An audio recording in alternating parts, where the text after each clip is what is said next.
ભરૂચ જિલ્લામાં માર્ગ અકસ્માતોની ઘટનાઓ વચ્ચે આજે અંકલેશ્વરમાં એક અજીબોગરીબ અકસ્માત સર્જાયો। અંકલેશ્વર જીઆરડીસી પોલીસ સ્ટેશન ખાતે લગાવવામાં આવેલા હાઇટ રિસ્ટ્રિક્ટર સાથે એક 3 વ્હીલર ટેમ્પો અથડાતા વિચિત્ર અકસ્માત સર્જાયો હતો।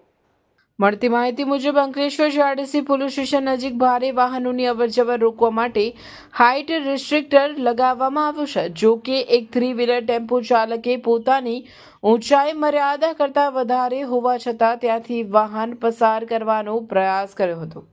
આ પ્રયાસમાં ટેમ્પો લોખંડના એંગલ સાથે જોરદાર અથડાયો હતો। અકસ્માત એટલો વિચિત્ર હતો કે એંગલ સાથે અથડાતા જ ટેમ્પાનો આગળનો ભાગ હવામાં ઉંચકાઈ એંગલમાં ફસાઈ ગયો હતો। આ ઘટનામાં વાહનના આગળના ભાગને ભારે નુકસાન પહોંચ્યું છે।